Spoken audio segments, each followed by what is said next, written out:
Welcome back to the latest episode of Adoption Unfiltered. I'm Sarah Easterly. I'm an adoptee, and I'm joined by my colleagues, as usual, Kelsey Vandervliet Ranyard, a birth parent, and Lori Holden, an adoptive parent. And we're doing something really exciting and new today, the first time we've done this, and that is having a book club discussion. And so we have two panelists with us who we're very excited to have. We have Julian Washoe-Collette, who's an adoptee, and we have Mithani Gushiku-Kittredge, who is a birth parent. And we're just really excited to have you both here today. We've all read the book, Lois Lowry's The Giver, and we're excited to talk about it from a perspective of adoption, from our different lenses, and see where the conversation takes us. Briefly, I want to introduce Julian, and then Kelsey will introduce Mithani. Julian Washoe-Collette is a baby scoop era domestic adoptee. He was relinquished and adopted into a closed adoption as an infant, and relinquished and adopted in a second closed adoption at the age of 9. He blogs occasionally at the Peregrine Adoptee, and he writes about the intersection of adoption, healing, and spirituality. Julian is currently working on a memoir and has shared much of his writing in Adoptee Voices e-zines. Okay, thanks for being here, Julian. Glad you're here. Wanted to introduce Mithani Gushiku-Kittredge. She is a birth mom and an advocate in adoption reform space. She is involved in a lot of projects here and there, mainly Lifetime Healing Foundation. She is a contributor to writing their curriculum every year and a team member for them. And we're really glad to have her here. And if you're keeping track or even maybe keeping score, you may notice that there is no adoptive parent panelist, and that is deliberate because part of what Adoption Unfiltered is all about and all the projects we do together is elevating some of the voices that have been more historically marginalized, which is not the adoptive parent. So that's why we have Mithani and Julian with us today. So with that, let's jump in because the time is going to go so fast and there's so much that can be said about this book. Again, it's Lois Lowry's The Giver. And we've all read it and we have so much to say. So yeah, Julian, I'm going to start with you and just ask you, what were your thoughts as you read, just reading as an adoptee? How did the book land for you just overall? Well, I'll just start by saying I read it at your suggestion.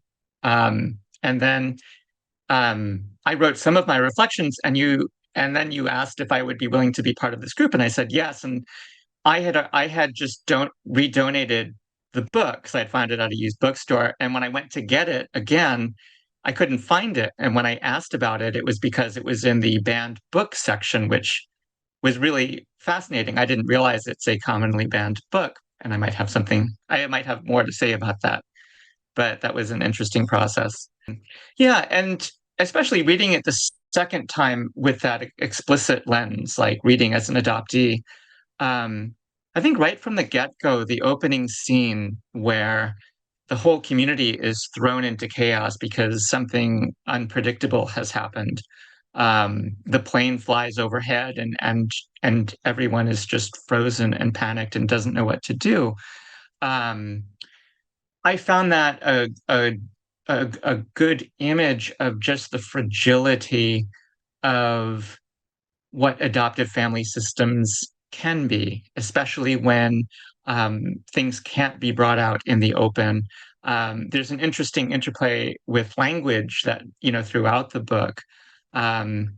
It's rude, for instance, to bring up differences. So even language is controlled so that everything is this blanket sameness and nothing that, the fragile arrangement isn't disturbed. And so then, interestingly, quite jarringly, the pilot who made an innocent mistake is released. So I certainly can say this from my own experience, and I know a lot of adoptees live with that fear. It's very disgraceful to be released unless you're an inadequate infant or an old person. A lot of adoptees have that deep instinctive fear that we're going to be sent elsewhere. And of course, in my case, when I was 9 years old, I was sent elsewhere. So it's real, it happens. But that's another kind of control that you find.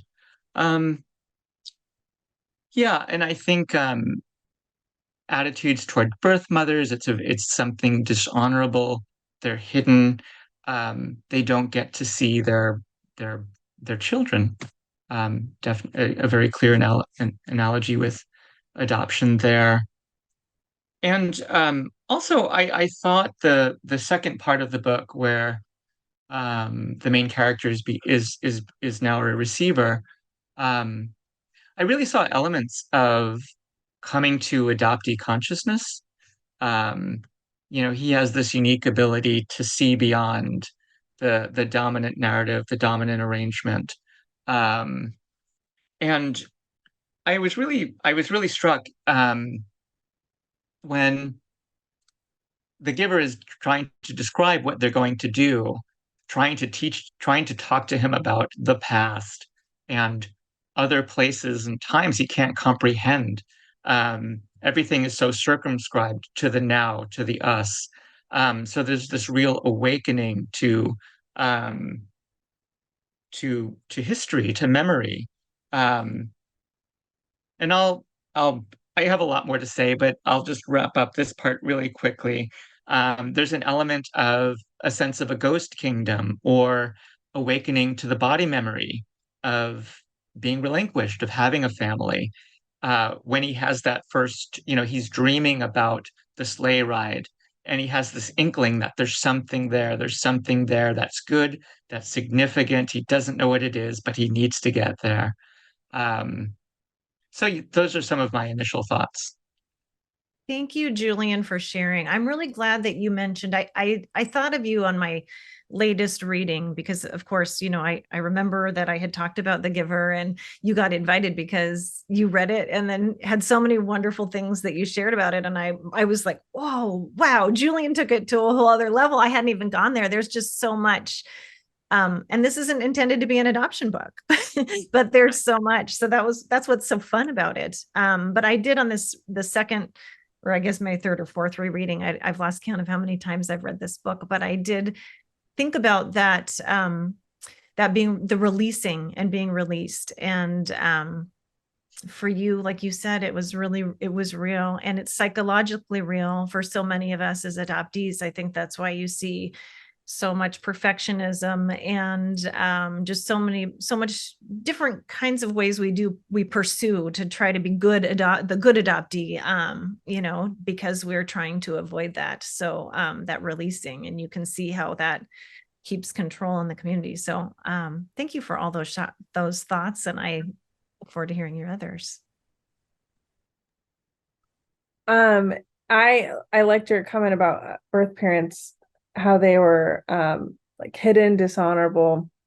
I also felt like there was such a semblance of that they weren't worth knowing about, like the details weren't important. And I think that was very relatable. So, Mathani, I wanted to ask you, reading this book, what emotions did it evoke? Because for me, it was like maddening, like, hey, where's she at? Why are we talking about her? You know what I mean? So what did this feel like for you to read this? Yeah, so I'd actually never read this book, so this is my first time reading it, and yeah, I was very angry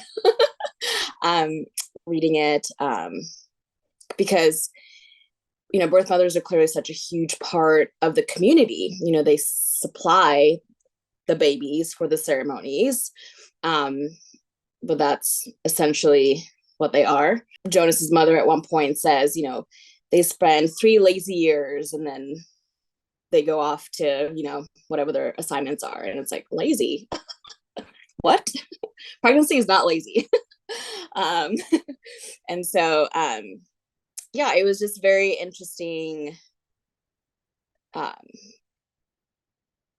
see how much that they were needed, but disregarded at the same time.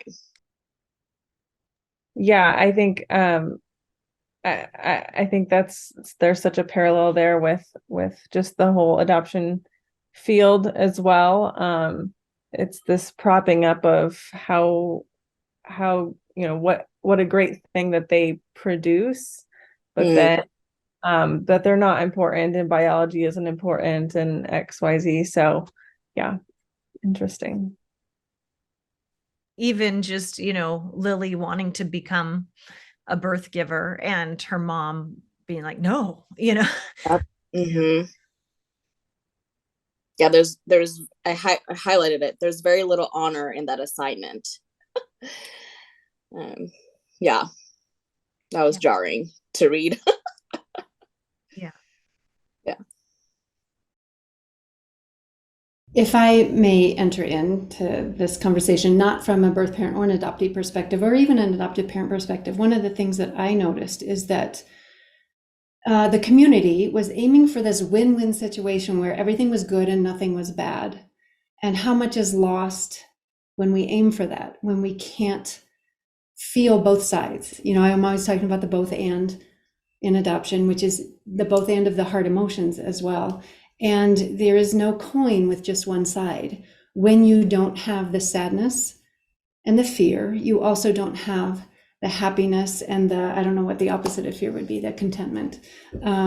So trying to orchestrate it that way and go against human emotions just doesn't go well. And then I also kind of saw this utopia they were trying to build there as a metaphor for the fog. We'll keep you from feeling everything, and that'll be great.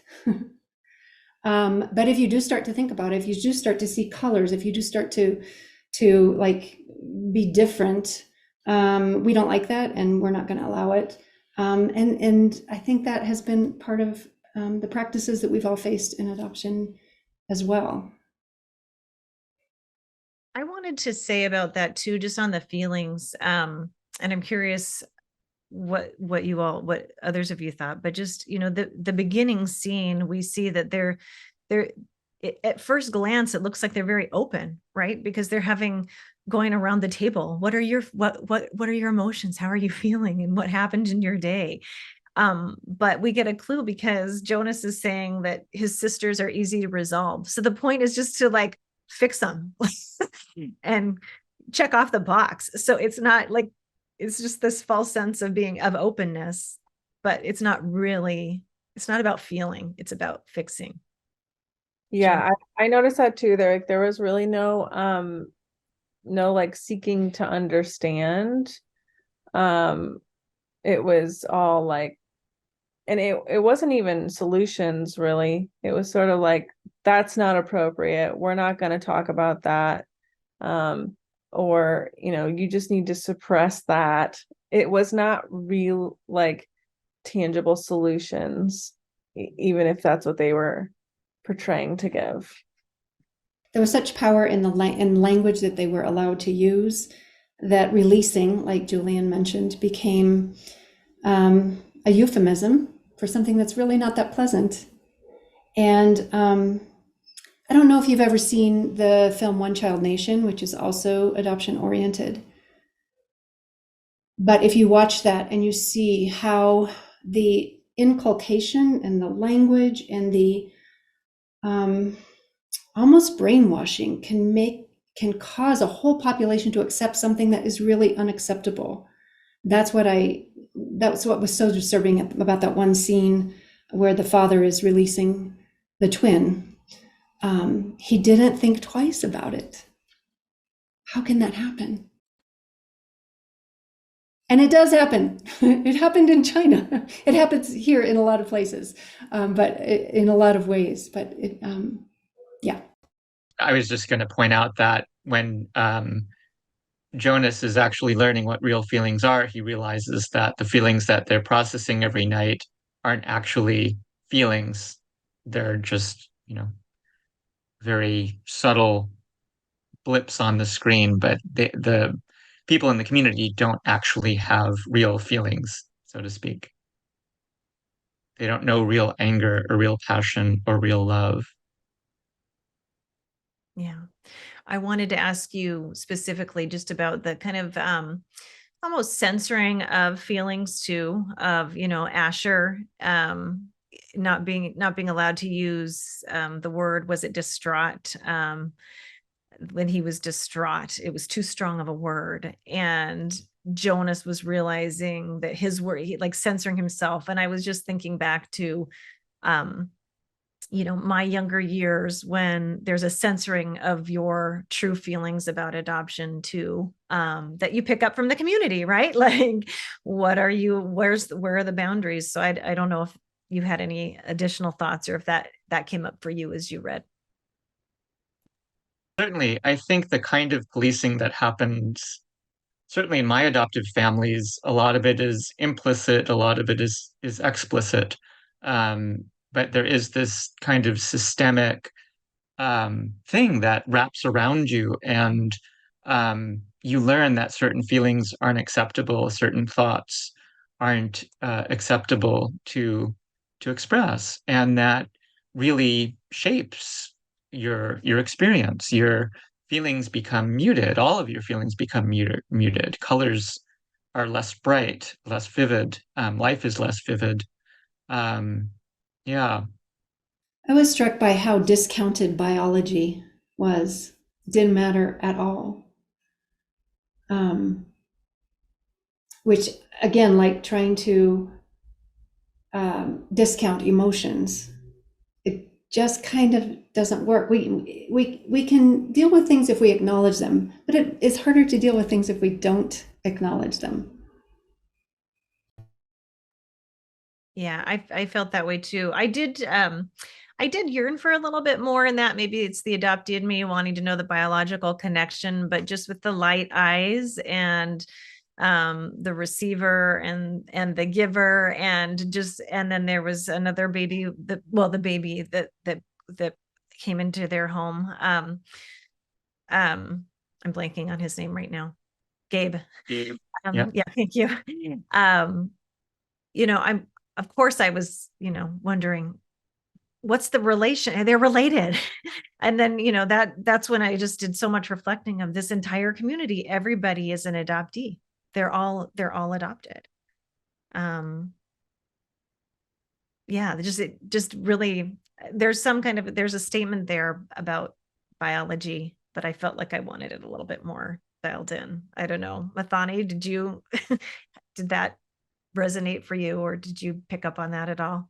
Yeah, it was very interesting. I feel like any reference to birth mothers was in like maybe 2 pages, and then the rest of the book was nothing. And so yeah, that definitely stuck out to me. Yeah,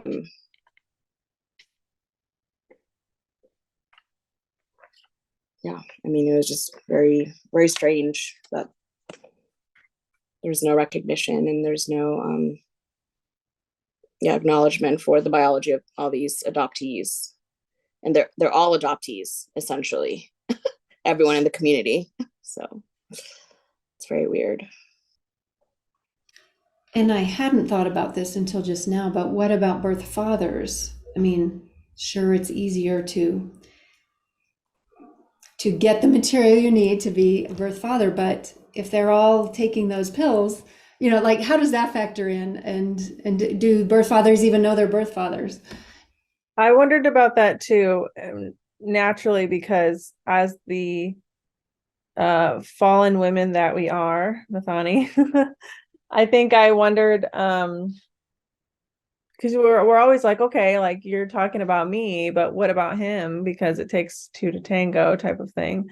So I always wondered, yeah, if they're on the where's the other half of the equation, and why didn't we talk about the I guess the unimportance of their role? And if we were talking about the unimportance of the birth mother givers, what about the other half, and who was receiving those assignments? Or maybe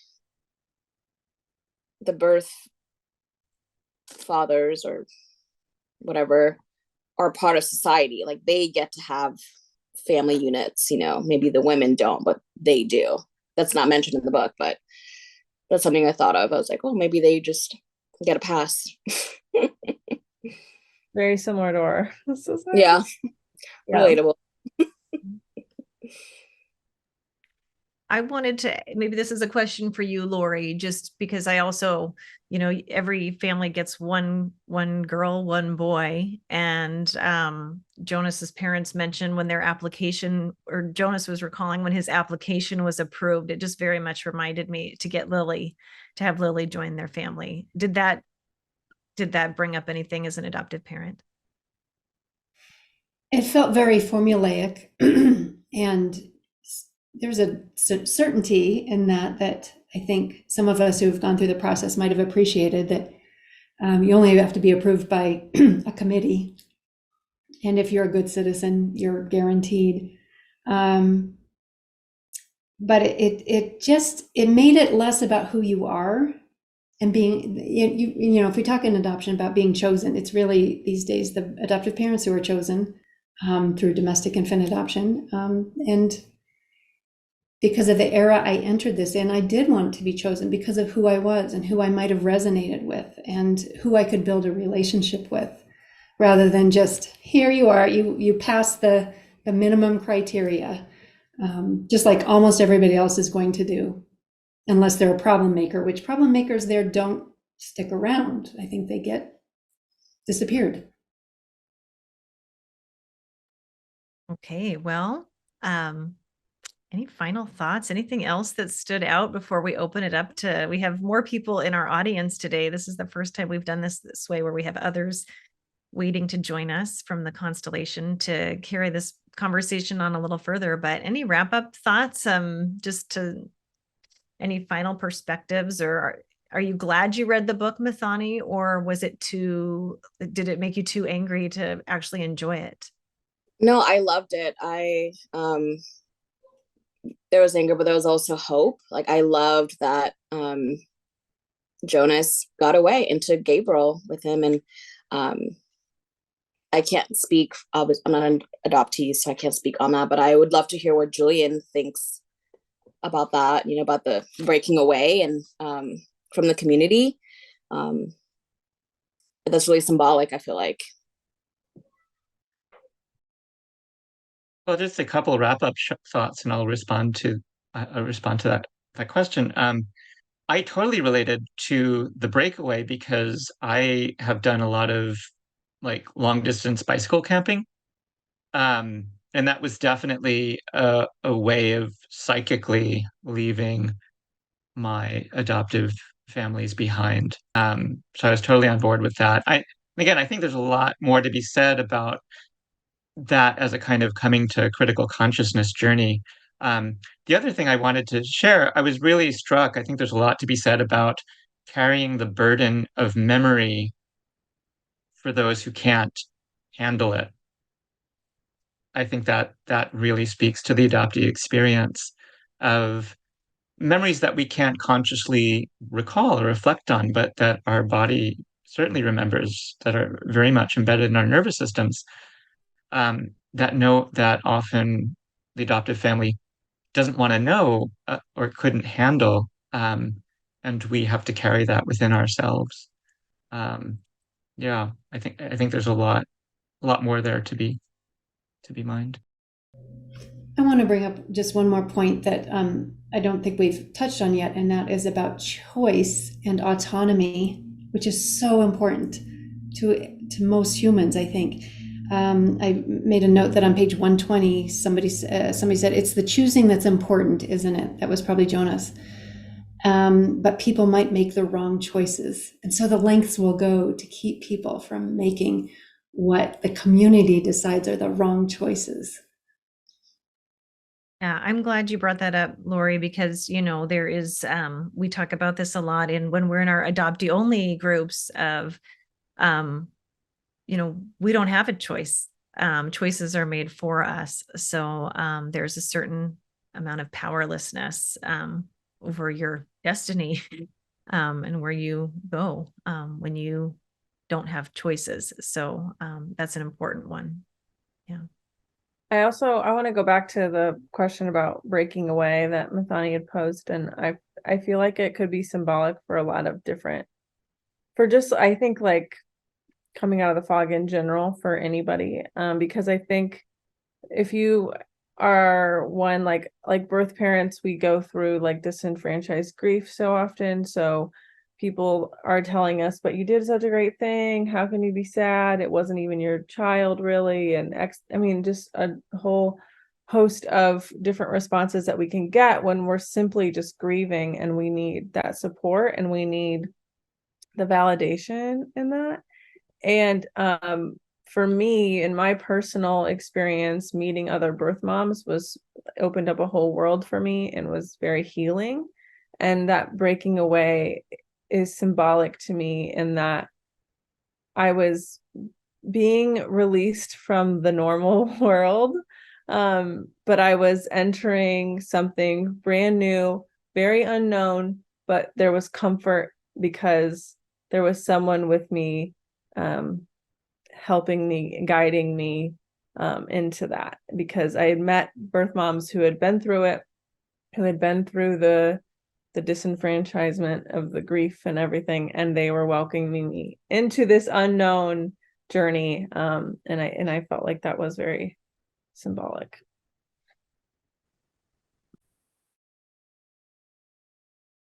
Thank you for sharing that, Kelsey. And of course, as adoptees, we have our own version of that too. So totally understand. Yeah.